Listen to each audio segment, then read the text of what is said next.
Tracey Kutschker. I'm the Director-Curator at Salmon Arm Art Gallery. Welcome to this very special artist talk. It is special because the pek-whe exhibition is an open exhibition that welcomes artists of all ages, all media, all ability, in a time when we're in a pandemic. And we are able to be open to the public because we are following all the protocols that are required and a little bit more. And we feel like we've got this beautiful, safe space for you to come and enjoy the artwork. So pek-whe is an exhibition that had its origins in an exhibition that I saw down at Lake Country, a very tiny array of paintings by Bart Marchand. Beautiful. But as I leaned in to see them, I recognized that there was this very special intimacy that formed when I was leaning very closely to see all the detail of those paintings. And so I wanted to have that experience here. I wanted our visitors to have the experience, and I wanted artists to have the experience to create something new and different, and maybe take some extra risks in trying something new. So I'm very pleased that we have this incredible array of media and artists and people who are brand new to the gallery and people who have been exhibiting with us for 30 years. And we've had, I think about, well, at least a dozen open shows in our time. But it's not a usual thing. We often have shows on a theme with a very specific idea around a social issue, but an open show really offers that opportunity for people to show their true selves and what they think about and what they're expressing and feeling. So I'm excited today to be able to present a number of artists who are in the show through the magic of virtual Zoom and people stopping into the gallery. We'll be able to hear from the artists themselves. I'm really pleased that Frida Martin participated. She brought 12 works that are all really, they fulfilled my highest expectation of being able to lean in and really see something with intimacy. Frida does incredible fine detail with her pen and ink work. So Frida, why don't you tell us about your work? I like working on watercolor paper because I used to do just strictly watercolor. And then I realized that I was doing a lot of pencil drawing beforehand. And then I thought, well, ding, you love to draw. So then I started doing pen and ink and watercolor, and then that was it. I just loved that. I work flat, and then I soften it up a little bit on the back when I'm done, mist it, and wrap it around, in this case, a wooden cradle, which they're perfect, because they're nice and rigid, and glued on with an acrylic medium. And then when I wrap it, I soften it again, a little mist it back so I can gently mold it around the piece. And then I start wrapping it like a present around the edges. And I actually use clamps to get it really nice and flat. I really hate it when it gets bumpy, and I like it to be really clean. And then I use a cold wax medium to preserve it. And that looks like there's nothing on it, which is perfect. That's exactly what I want. I go through periods where I'm really, really interested or obsessed even with certain subjects, and that's all I see. I go for walks and I go, ooh, that looks interesting. And but it's often nature related. Yeah, very often nature, animals, vintage stuff. Oh, it seems like forever. I think I've been a member forever from the very beginning. I love it. I love it here. It's such a beautiful space, beautiful people. Everybody's welcoming and supportive, and yeah, there's nothing better. We're also really pleased to have photography by Mary Thomas in this show. And Mary has an incredible photographic eye. And what's really nice about her work is that she is seeing the Shuswap landscape, especially the Salmon Arm Bay landscape, from a very unique perspective out in Neskonlith and as she walks into town. So we have a number of her photos in the show, and they're very charming and very interesting to look at, especially in that intimate way. Oh, it's beautiful if you walk where I walk. At least I think it's beautiful because we're lucky we have the meadow on the reserve there. You can walk and right down to the mouth of the river and see all the, still, just the beauty. Lisa Figueroa is also featured in this exhibition, and Lisa has her studio downstairs in the Art Center, so she's very handy to us. But she's got a number of interesting works, portraits, as well as these abstract works. Lisa, maybe you can tell us a little bit about your work. I use gold and acrylic paints, lots and lots of layers. My first love is watercolor painting, but I like watercolors bold. So I use acrylic paint, kind of like watercolor, and I always paint bold. The subject is bold, the colors are bold, the intensity is bold. Everything is bold. I love bold. And I love too much. I don't love minimalism in art. I love maximalism. It's really hard to paint small because I love lots of little details. So if I'm painting on a 5 foot by 5 foot or a 6 inch by 6 inch, there's lots of little details. But there seems to be more details the smaller the canvas is. We had a series of mixed media pieces brought in by the homeschooling group Heartwood Learning Community, and they're fascinating because the entire series is called Looking Through the Microscope. So what's interesting is these young artists took what they saw through the microscope and turned it into an art form. So they created form, shape, color, line, and really had some fun with it while still educating themselves and us about science. This is my painting. It's looking through the microscope at a molecule. We did a class project of looking through different atoms and molecules through a microscope, and Mrs. Sarah, our teacher, told us everyone in our class to paint a molecule or an atom. It's water paint and paint pencils. That lots of people get to come into the art gallery and see my paintings. Well, it's a set. And it's actually, it moves a lot. And it actually is green, but I made it purple, and my friend made one that's the same. Sherry Kellogg has also been a great supporter of the gallery over the years and has always brought amazing artwork in, and we're really delighted with her Jazz Player series. In fact, I think that's Jim Johnson. Is that Jim Johnson, Sherry? Sherry, maybe you can tell us a little bit about your work. I brought 6 of these jazz ones that I had already done, and they were done in a series, all using the same sketches, and I had planned the sketches ahead of time as to how they would all go on the canvas. And then I worked on those all at once using a limited palette. I used black and white, and then red and orange. So the cat series took a little longer because they were each deciding the colors as they went. They weren't part of the series using the same colors. But they cheered me up because it was November and it was COVID and Christmas was coming and I didn't know what would happen. So that gave me a lot of joy. So I was glad to have the show to work towards, so we finished them. I think we need member shows so that artists of all abilities can show their work. And the public can come in to enjoy, and a show like this is really important because there's all different styles, and you can't see that any kind of art lover would find something to enjoy.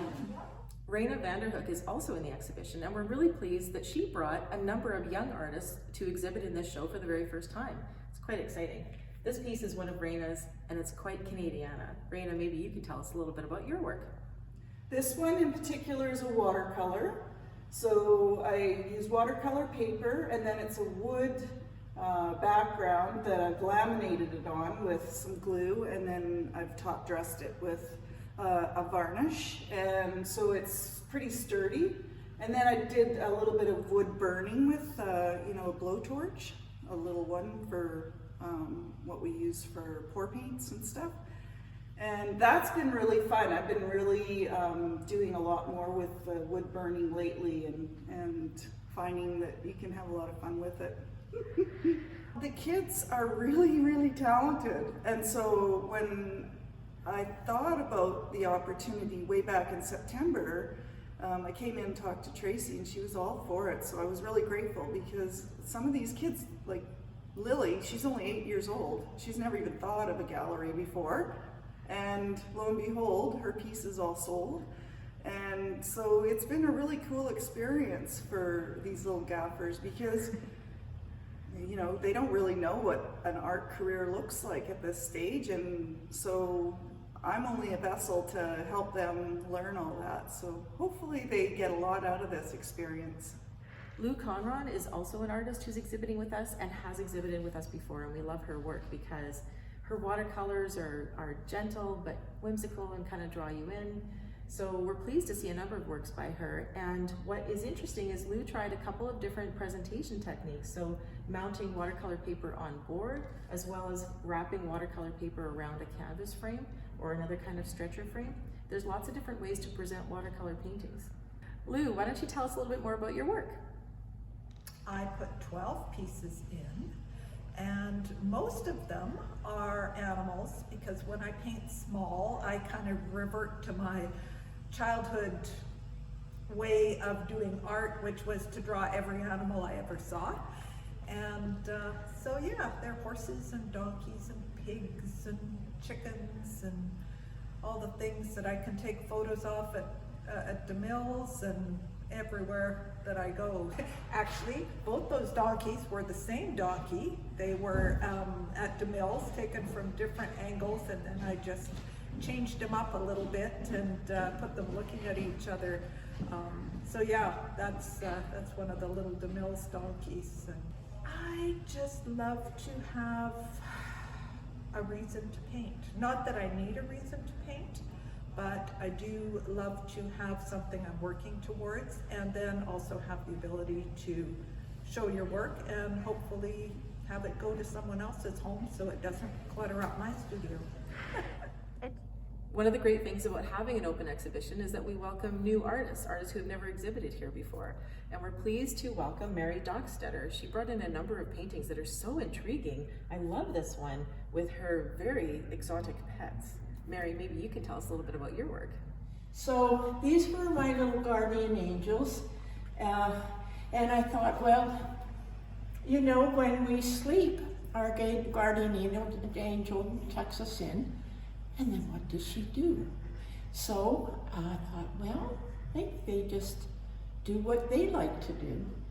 And some of them play musical instruments, and some of them just float around and play with birds. And this one is called the Sentry, and it kind of stands on guard and makes sure everything's going okay. And guardian angels don't like to have names or be people call them names. They say we're not pets. Like Valerie Rogers is an incredible realist artist. She does the most beautiful renditions of nature and wildlife, and I'm really pleased that she brought work into this show. And of course, she's really after me and my admiration because she does birds. And this one is so stunning. Valerie, maybe you could tell us a little bit about your work. In this show, you could have quite a few little ones. I managed to get 4 in. Here is an example of one. I used this opportunity of the show to focus on stuff that I was trying to improve at, trying to grow at, trying to play with. And so this I was working with light. So I really wanted this little bird, barn swallow, to really glow. This next one, I tried something actually entirely different. I wanted to work with the darks and do an abstract pattern that was to represent the trees and things behind this little squirrel. Let's do that. And see how that would work. The third one would have never come into existence really without having this show and the inspiration of it, because this third one is a doodle, which normally never goes full color. And this was about the feeling of contentment. You'll have to go down to the show and see if you can find it.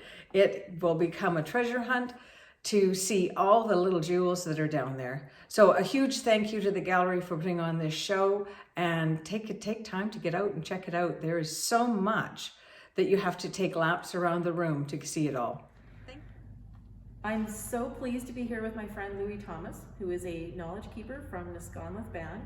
And Louis has been a fantastic consultant for us for many years now as we work to create different kinds of relationships with Indigenous artists and with the community that's closest to salmon arm here.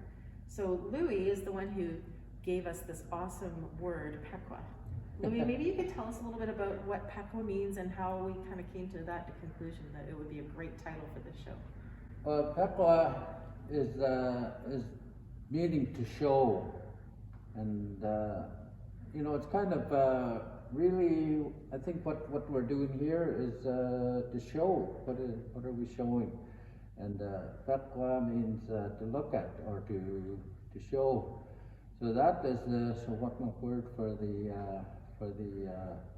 show that we have here, and It's really interesting, you know, and more words get out there. I believe that, you know, people will start understanding, hey, it's the Secwepemc word. And we are in Secwepemc territory, you know, and it's part of, you know, my role here, I think, is to promote our people, you know, and this is one of the ways I do it, you know, and I really appreciate you helping, you know. Without you and the staff here, we'd never be able to do it. So we have many more years to go yet to do more.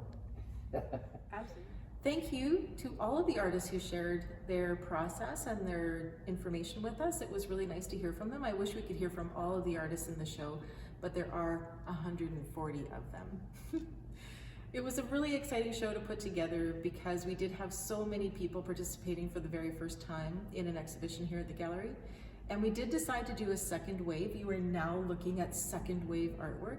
And the reason we did that is because often people come in after we've opened an exhibition, a community exhibition like this, and say, gee, I wish I'd known you were doing this because I have artwork or I would have liked to contribute.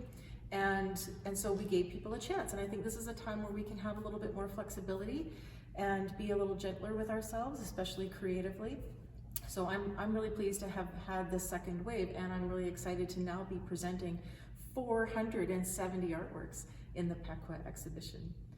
I'd also like to thank Jeff Stacer and the Stacer team, who are our incredible generous sponsors for this exhibition and have been great supporters for many years in the past. And I'd like to thank you for joining us online and also in person, where you can safely visit the gallery Tuesday to Saturday, 11 a.m. to 4 p.m. And this exhibition is open until March 27th. So I hope to see you here.